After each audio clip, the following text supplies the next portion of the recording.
Hello, welcome back to the Elyse DeLucci Show, episode 109. How are you doing? Fact of the day, macaroni. Okay, first of all, do you say macaroni or pasta? Like my family says macaroni. We just say macaroni. It's what we do. But like macaroni versus pasta, it should be like the new sauce and gravy, sauce versus gravy argument, don't you think? Like we need to calm down with the sauce and the gravy thing. I'm a part of all these like Italian food groups online, like as if I don't have other things to do with my time. And if I'm going on Facebook, like I want to just like learn something, like not like about my sister's ex-boyfriend's cousin's new car, So I'm part of these food groups and everybody's, oh, is it sauce? Is it gravy? I'm tired. Is it sauce? Is it gravy? How about let's take a nap? Why don't we do that? Okay. But back to the day, pasta, they found the first makings of pasta in some archaeological site in the 4th century BC. They found a pasta making apparatus, whatever that means. Okay. And that's the fact of the day. But of course, I had to fact check the fact. And so I take it to Google and I find actually they found in China Neolithic noodles. And I was like, oh, so does that trump the pasta discovery in Italy? And apparently it does because the Neolithic period is 10,000 BC. So there you have it. Did macaroni start in Italy? I think it's the pasta, the macaroni that we know today started in Italy. Noodles, though, different consistency, started in China. We'll give you noodles. Okay, China, how about that? Okay, I finally caved and I ordered oat ice cream. You know the brand Oatly. I mean, unless you've been living under a rock, Oatly is the brand that's making the oat milk, right? It's all in the supermarket. And in New York City, if you're here, I don't know if you've seen in bus shelters, on the buses for like over a year now, everybody's advertising oat milk, Oatly, oat everything, oats. Well, Odin for life over here. I did try an oat milk cappuccino like months ago. I thought it tastes like hot oatmeal. I wasn't into it. Now, then when I saw that it's actually like healthier, well, way healthier for you, oat milk, I was like, you know what? I will learn to like oat milk cappuccino. So that's what I'm doing right now. But I just ordered from Key Food on Instagram, on Instacart. Can't keep up. Insta everything. I ordered Oatly ice cream. It's coming in an hour, which is like 6:30 in the morning. But here's the thing. It's oatmeal, so can I eat it for breakfast? I mean, like if you're getting oat ice cream delivered at 6:30 in the morning, I think we could say that's a breakfast food, no? Oh, going back to macaroni. I don't know if I mentioned this a few episodes ago. I discovered a new brand of macaroni and I'm crazy about it. Garofalo. Garofalo. Garofalo pasta. It's made in Naples, Gragnano, Naples, which is actually the town where my family is from in Gragnano, Naples. And how I found Garofalo pasta is I was doing one of the Instacart orders. I was ordering from Costco. I needed pasta. They had Barilla. They had like a 6 pack of Barilla macaroni. And all it was like elbows. And it's like, okay, like if you come from the same background as me, like elbows are used for macaroni and cheese, maybe a child's pasta. Maybe if there's nothing else in the pantry, you throw some elbows in a lentil soup, maybe a chicken soup. Maybe you'll have elbows and butter, but everybody really knows like orzo and butter, ditalini and butter, pastina. Come on, I was looking at the Costco Instacart, and I'm like, elbows, 6 boxes of elbows macaroni. I'll have those 6 boxes of elbow macaroni for 600 years. Okay, we barely eat that shape. So I found Garofalo, and it came in bags, not in a box, which apparently the Italians, the Italy Italians, only do macaroni in bags. All right, good for you. Okay, good for you. And so I was like, should I buy the Garofalo pasta? Because it was like a few dollars more. And I was like, yeah, what the hell? I'm feel like mama needs a treat. Because that's our treat when we're parents, right? Our treat is, you know what? Let me get an extra bag of macaroni this week. Ooh, let me treat myself. So anyway, I get the macaroni. I make it. Oh my God. I can't even compare it. I swear. And listen, I'm not a snob. Like I'm not, there are people that make the biggest deals over like nothing. Oh, I love sugar in the raw. I can only eat sugar. I can only do sugar in the raw in my coffee. I could never do a Domino brown sugar. People like that. Like I can't. I can't even. Okay, I can't even. But this macaroni was so good. Something about the texture. It had a creamy texture. I did as I normally do. I cook it al dente. It was beautiful. The shapes were nice too. It was like gemelli, like a twisty kind of ziti shape, that almost had like a rough edge. You know it, like you know the shape. I don't know the name of the shape, but it's if you see it in the store, Garofalo pasta. Do yourself a favor, pick it up. After we blew through the 6 bags of that, I went back on Instacart Costco page. I tried to reorder it and they had a summer mix and it was like it was like 6 pack, 6 bags of the tricolor macaroni. No interest. The only tricolor time I use tricolors, and probably you too, is if I was doing like a photojournalism shoot circa 1984, or if I'm making pasta salad, and no one likes that at my house except me. And the last thing that I should be eating is a big bowl of cold macaroni covered in Italian salad dressing. Okay. So I did order the Garofalo pasta from Key Food. I was surprised they had that brand at Key Food, but it's coming also at 6:30. So that's that. On other things that I bought, by the way. So I let's talk about sheets for a second. I think we've talked about sheets in the past. I'm always on the hunt for the sheet. I do cuddle down, and I ordered lilysilk.com. Wait, before you even write it down, before you even think, oh, you should check it out. You know what? Do yourself a favor, check it out. But I'm already returning it and I don't like their return process. Okay. The return process, I already feel like I'm in a communism situation here. Okay. That's all I'm gonna say to you. Actually, no, I'm gonna tell you more. So I I sleep with a satin pillowcase, a pink satin pillowcase. Like, of course I do, because I'm, 38 going on 98. And I've been doing that forever, as has my sister, because my grandmother has always slept on a satin pillowcase. Like when I was growing up, my grandmother, story time. When I was growing up, I grew up in one of those families where my grandmother was always around. My grandfather died when I was like 3 years old. So my grandmother was always with us. And she used to sleep at our house. She had her own bedroom, whatever. And my nanny is what we call her. In the top drawer of the dresser, she would have like her nightgowns, like her knee highs, her nude knee highs, her gigantic size satin underwear. Like I don't even know to this day where she buys those, but okay. And always a little tiny pink satin pillowcase, folded up.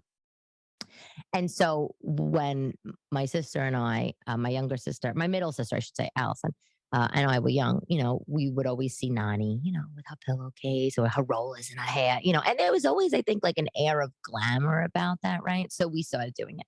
Anyway, so fast forward, I'm an adult, I'm sleeping on the satin pillowcase, and I decided, I was like, you know what? Why aren't I upgrading to silk? I mean, I work damn hard enough.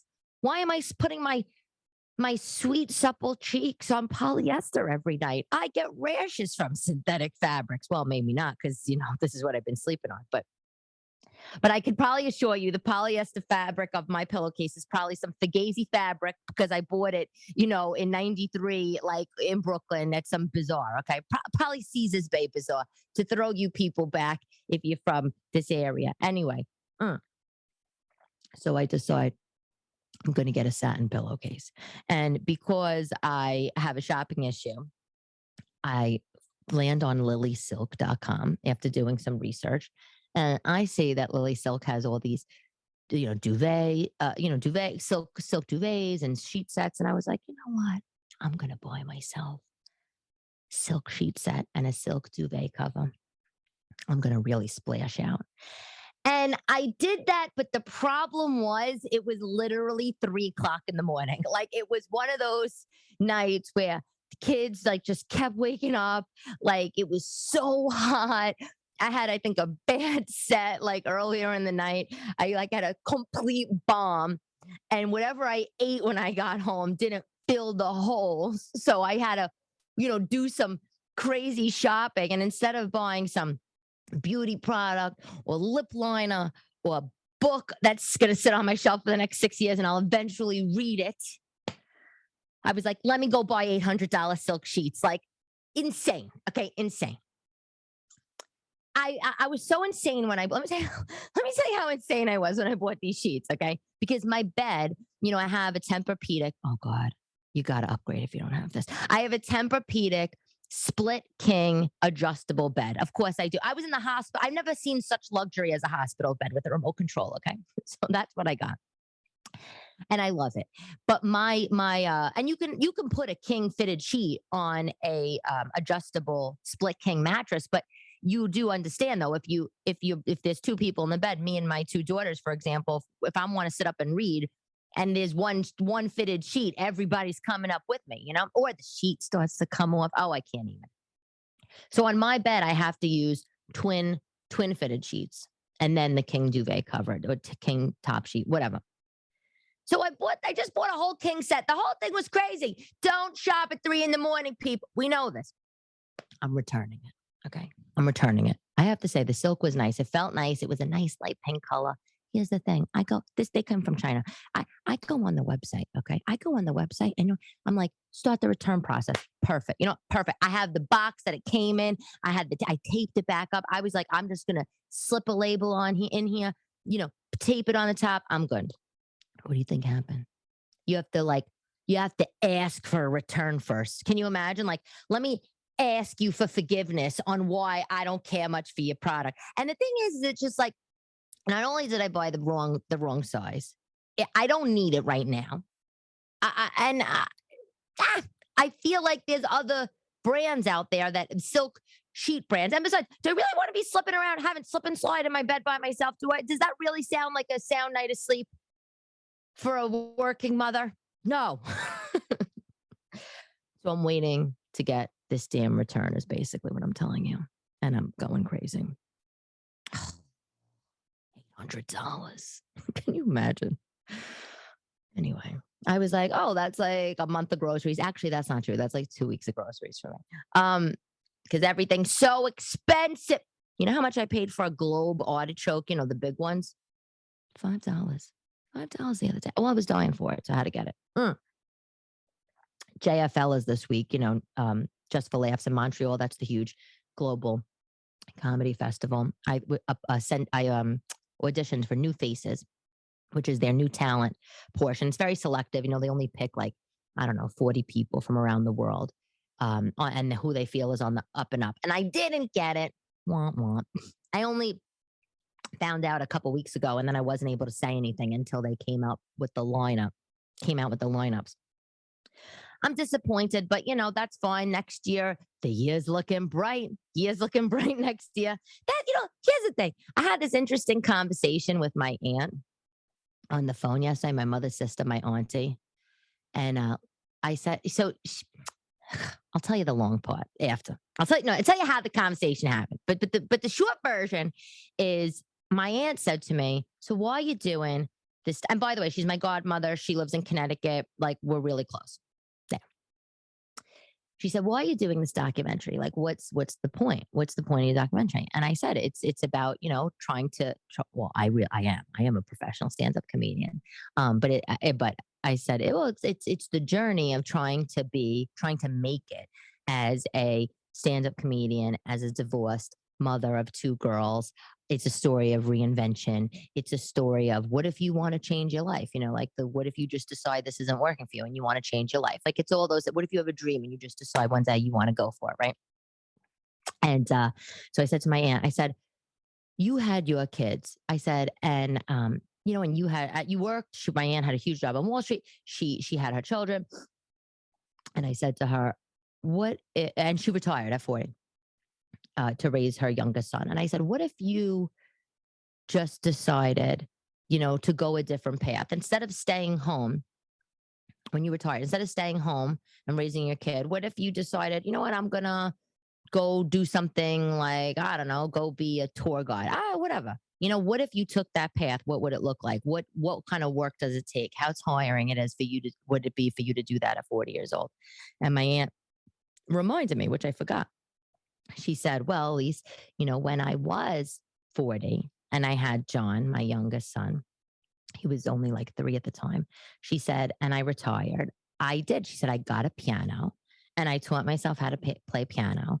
And I really wanted to play at church. And she was telling me the story and I forgot, and it was nice to hear the story. And she said, I started playing on Saturday mass and I was so nervous. She said, and then I got another mass on Saturday evening. And then eventually they let me play Sunday mass. And then 18 years later to today, she's now the music director at the church. And she said, and she did go that other path. It's obviously not as public as stand up comedy as a piano player at church. But the thing is, and she's like, you got to love the journey. You got to love what you're doing. You have to, you can't.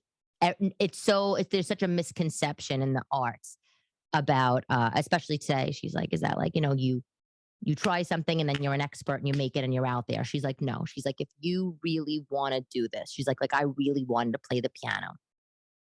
I hunker down, I commit to the craft, and that's it. I'm on the journey and I want to see where the journey is going to take me. I want to get great, but I have to love this hunkering down and know that I'm just practicing and working to get good. So, and it's funny, while I'm so close with my aunt, for whatever reason, we don't really get a lot of time to talk about passions and these kind of things. I don't like come from that kind of like gushy family where everybody sits around and talks about hopes and dreams. And in some ways, it's too bad.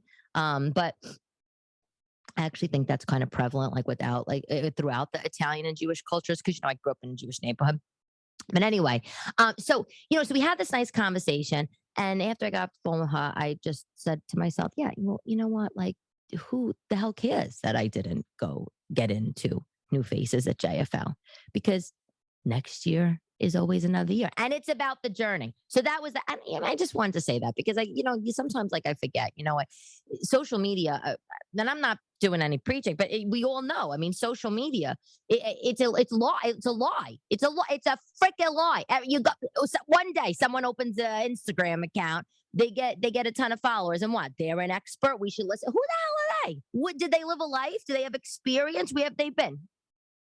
I heard a good quote years ago. It said, never take money advice from somebody that's not wealthy or some, like you be careful who you take the advice from is basically. Anyway, so let me tell you why I had this conversation with my aunt.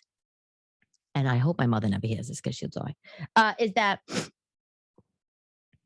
so what I have a production company, for my documentary, and we're back in production. And one of the nights this past week, we started filming again, and it's great, right? It's totally great. And I have to plan for a family day of shooting, right?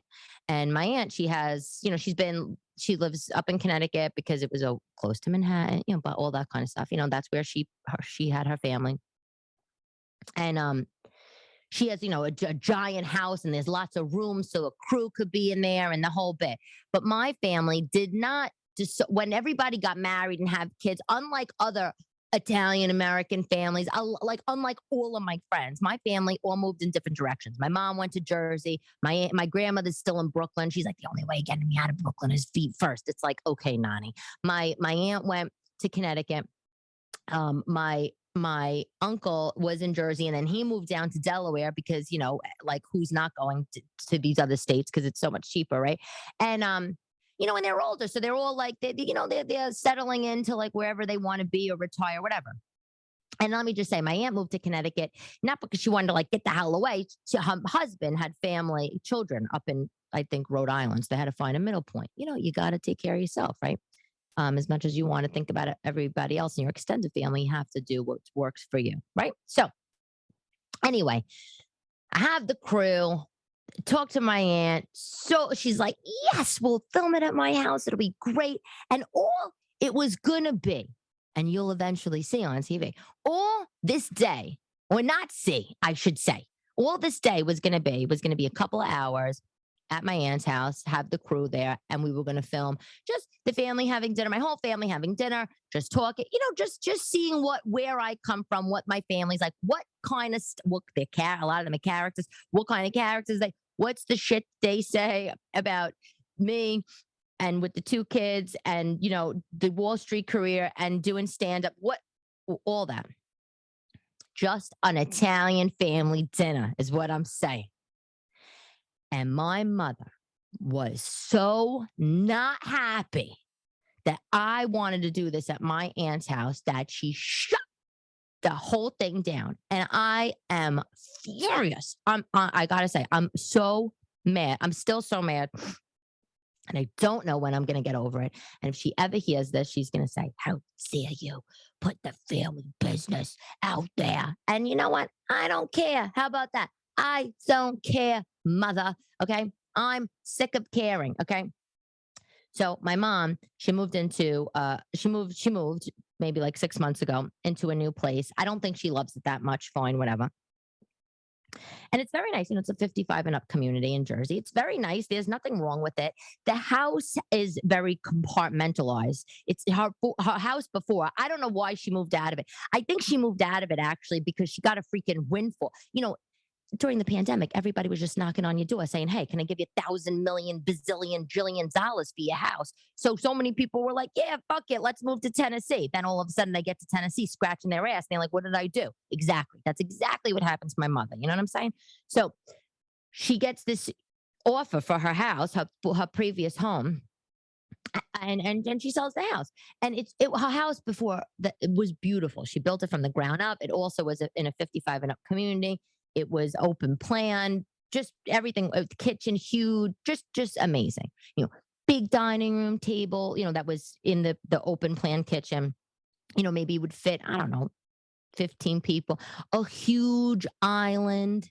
And not like a rectangle island. It was like a giant rectangle island that then had like a round, end. So like with like twisty, like high back chairs where everybody could sit. It was like a really nice, convivial layout my mother had.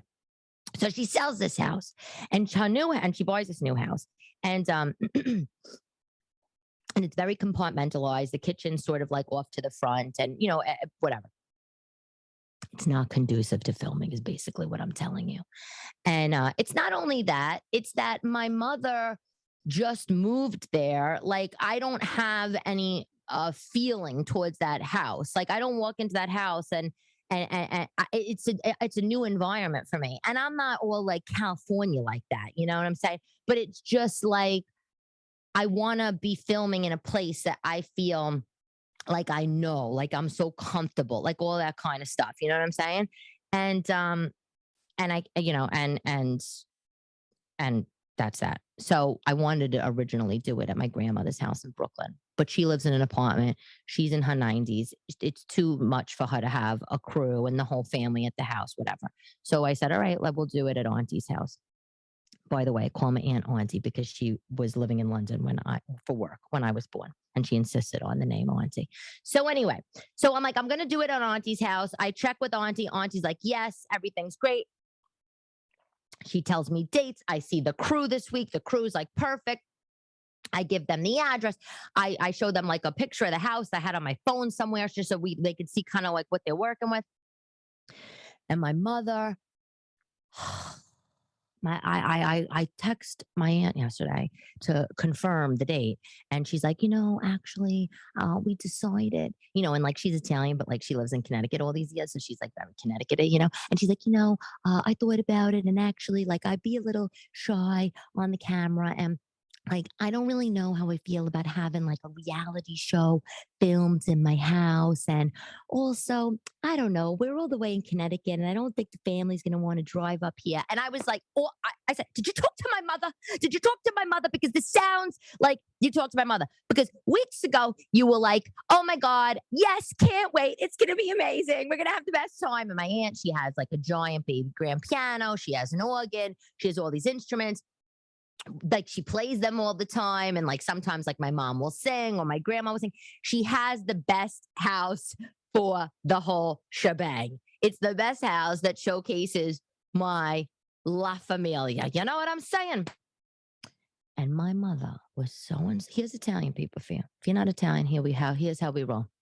My mother was so insulted that I went to my aunt and I asked her for the house to do the house. And I didn't ask my mother. And so because my aunt said yes. My aunt was honest in the text. She said yes. I did talk to your mother, and your mother said no one's gonna come. It's too far, and she doesn't want to do it there. And I was like, okay. So then I get on the group text with the mother. The whole group text is all gazy anyway. I get on the group text with my mom, my sisters, and I'm like, Mom, why'd you do this? Then I get one sister jumping in, being like, did you think that mommy would sabotage? Like, you're filming? Like, are you kidding? And it's like, yes, no, she did. She did. Like, I have written proof that she did. And it's like, look, I don't want to fight with my mother, okay? I'm not trying to fight with my mother. But I followed the rules, okay? And the rules, the unspoken rules, and you listening, you will know that the unspoken rules were weeks ago. I text my mom and my aunt, and I said, "Hi, ladies, I'm doing the documentary. Mom, I want to film at Auntie's house. Blah blah. I'm just giving you a heads up. I'll coordinate. Like I did everything. Then I had the separate conversation with my aunt, and she gave the okays. Then my mom went back to my aunt privately and said, I don't like this. I don't want to do it, whatever. So there's no family filming as of right now and not in Connecticut. And I said to my mother and my sisters on the group text, I said, not only is this so upsetting that you're just like so insulted that I asked Auntie, I said, what? Like one of my sisters can't drive you to Connecticut. Like you can't drive to Connecticut for a few hours one day. You just can't go and just do like a couple hours of filming. You don't have to talk. You don't have to be interviewed. Nobody has to. The cameras will be like 30 feet away. They're just gonna get us from afar. Nobody has to do. We only just needed like a shot, right? And my mother's like, well, I'm sorry. Like it's her husband's busy. It's my husband's busy season at work. I'm not going to mention his name. I don't need problems. It's my husband's busy season at work. I'm not driving to Connecticut by myself. No one's driving there. No one's going. Just no. And or just says, and if you want to involve me in your plans, talk to me first. Don't go to my sister. And my mother accidentally sent me a text. She sent a text to the group that she meant to send to my aunt separately, and it said, this is what the text said. I told you not to get involved with her.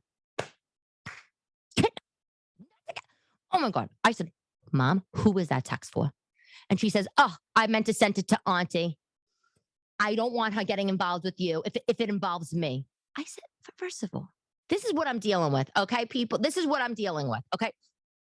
You listen to this podcast for 109 episodes. You see me on stage. You watch my videos. You want to know what life is like.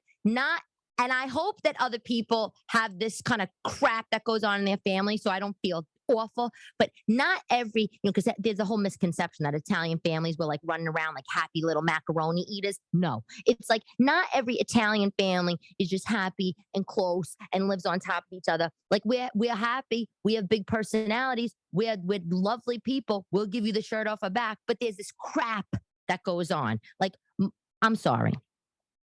My mother can't support one day of filming for my documentary in Connecticut. Like she acts like as if like I do a documentary a year. Like, it's not cool. It's not cool.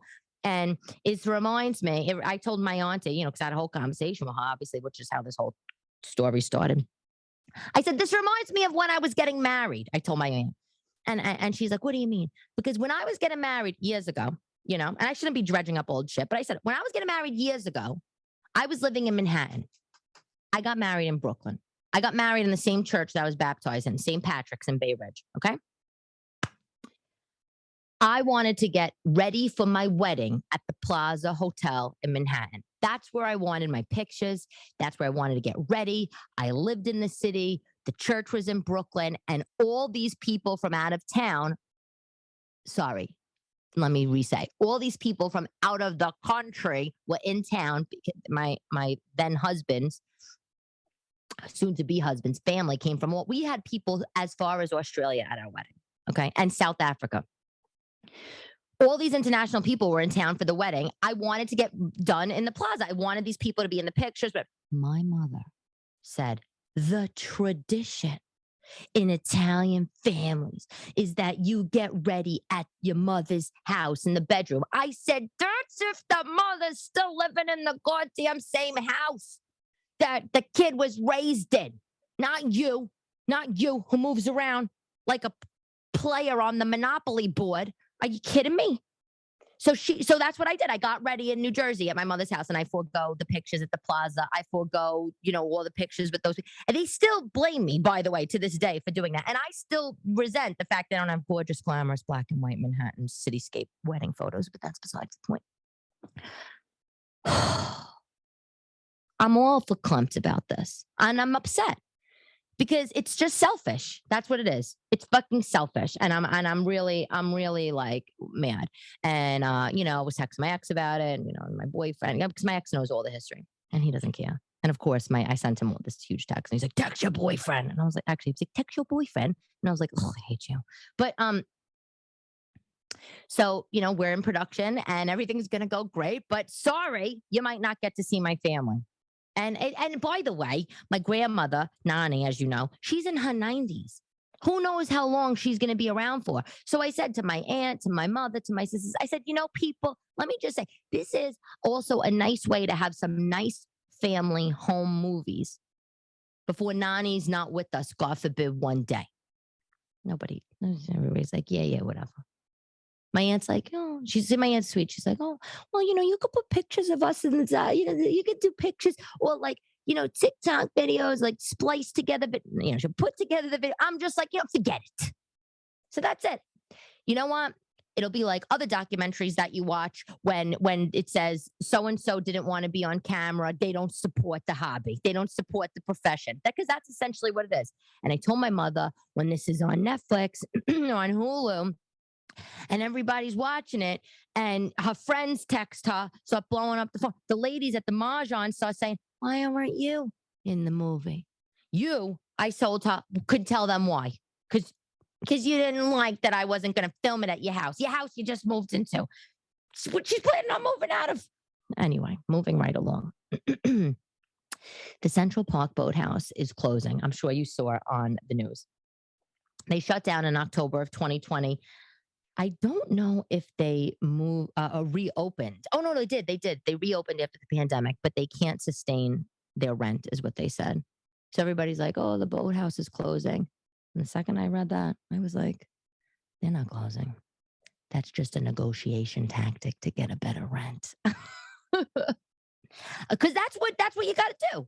That's what you got to do with these schlocker landlords. I'm sorry. And no offense if you are the landlord of the boathouse. I don't even know who runs that place.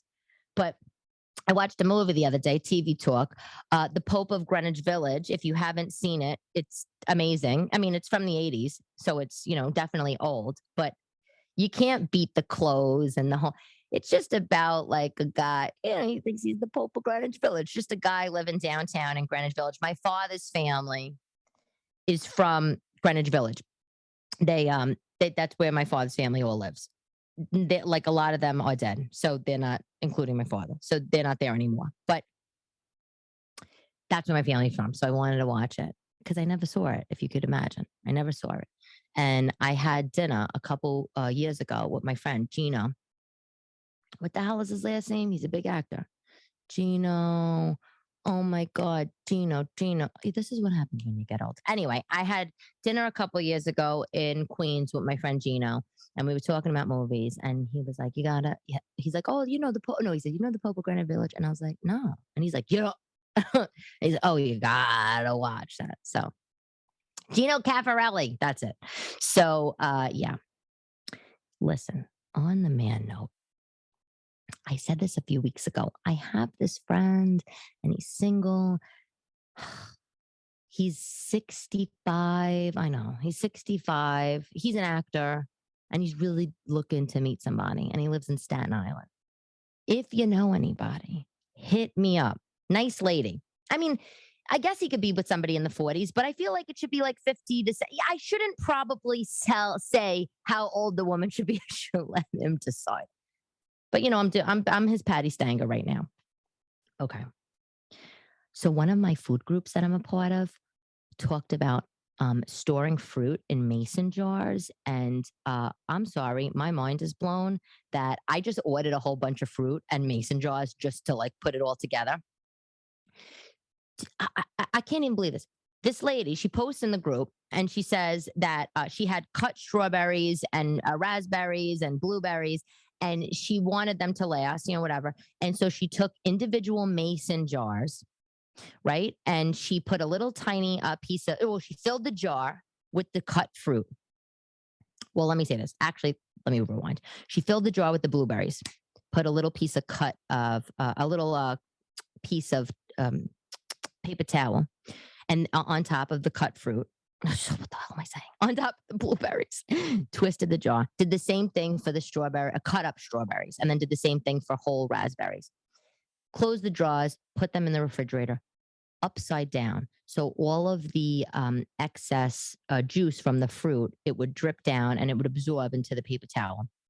The fruit lasts 3 weeks like that. Did you have any idea? I Okay. The fact that I could get blueberries to last for 3 weeks in an upside down mason jar in my refrigerator is mind blowing to me. And the same thing for cut up strawberries. How is that even possible? And the reason why I'm emphasizing the cut part is because usually they get slimy after a few days. And I have no idea how raspberries work like that, because raspberries also get that soggy, and raspberries are always a peculiar berry, right? Like it's always one of those berries that get moldy fast. Anyway, I have mason jars at home, but they're not the right size. So I ordered a little box from Target and I got the fruit on the way.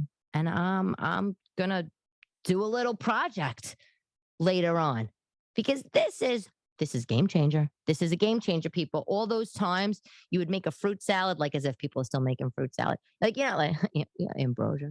Mm. If you have a recipe for ambrosia, send it my way. I'm not on, it's not on my diet, but I love ambrosia. But all these times, yeah, all the fruit goes bad and all that. I buy this nice thing of fruit from Costco. It has like cantaloupe and honeydew and grapes and mangoes, and it like by Del Monte. It's like in the pre-cut, pre-packaged, refrigerated section, and it comes in this like compartmentalized plastic kind of like throwaway Tupperware thing, and it's great. It lasts for a week, but if I can get this fruit to last for 3 weeks, this is a big deal for me. White tank tops are back in style, ladies. Okay, apparently that's part of the Y2K fashion. So, 20 years ago, I would wear the Hanes men's skinny tee, wife beater. I don't know the name for these white undershirts, okay? Because every name that I say is progressively worse. But if you want to get on the white tank top bandwagon, I wear like tank tops, like cotton tank tops, like every day. I have one on right now, black one. The Gap modern tank tops, in my opinion, are the best because they go on sale, they stretch, and like I can get away with wearing an extra small one, which is hilarious. But if I wear a medium, which is my like regular size, it's a little baggy, which I like, but deceptive, because then I think things like, oh, I'll have oat ice cream for breakfast. Okay. The product of the day is something that I didn't buy and I'm a little scared to buy, but you might want to buy it. It's called baby foot. So a friend of mine who's a comic posted on Facebook. She doesn't know I'm saying this. I'm just going to like probably ping her with the episode and she'll probably be like, oh my God, her family's crazy. Um, she posted this picture of her watching TV, I think like with her cat, and she has these baggies, these booties, these Ziploc booty bags on her feet, and the feet are just like extended into the picture, and the TV's in the background next to the cat, whatever. And she says, giving myself like a foot facial. And I was like, oh yeah. And I don't like do the pumice on my feet. I have actually like nice like smooth feet. I don't know how, because I live in the city and I walk all over the place, although not now because it's so dangerous. But anyway, I don't do like the pumice, but I do like sometimes, like in the winter when it's really cold, like to put lotion on my feet and then put like a pair of like fuzzy socks, that kind of thing, and sleep, like paraffin treatment. But apparently baby foot is like you buy the paraffin treatment, and it's these plastic bags. But the reason why I'm scared to try it is apparently in like 3 to 4 days after using baby foot, your feet start to shed. And I don't really know if I want foot skin all over my apartment on my wall to wall carpeting. You know what I'm saying, people? So, but baby foot is the product. It's $25 on Amazon. I think it's great in the sense of I know I have a lot of girlfriends that are like using the razor and the pumice stone like all the time. So if baby foot can interrupt that thing, that's a game changer. Okay. Quote of the day. Let me say this. I am on the road with Vic DiBenedetto this upcoming weekend. Well, it's not this weekend. It's next August 5th and 6th. We are in Connecticut. Bridgeport, Connecticut, the Stress Factory. If you're in Connecticut, if you're for friends in Connecticut, go to the Bridgeport Stress Factory website, Bridgeport, Connecticut. Get your tickets. I'm not on the website. Why? But it just just buy the tickets for Vic's show. You'll see me there. I'm doing 20 minutes and opening for Vic, and he is like, I mean, I've told you how much I love him and how kind he is. So you got to come out. It's going to be fun. And yeah, I'm out. I'm working. I'm trying. Trying. I think I need more fans to go on like an official tour, right? I don't know. You know what? Word of mouth. Word of mouth goes a long way. That's how Sebastian came up. Word of mouth. Everybody was like, "You heard about this Italian guy? He's funny." That's what we got to do with me. I need the love. I mean, can you see what I'm dealing with in my house? You know what I'm saying here? Okay, anyway, I'm just kidding. Not. Okay, quote of the day is by the one and only Tony Soprano. And it's because of me. And it says, who cares about the shit people say if they don't have the balls to say it to your face? The big tone. I'm Elyse DeLucci. This is episode 109. Don't send it to my mother. Love to love you.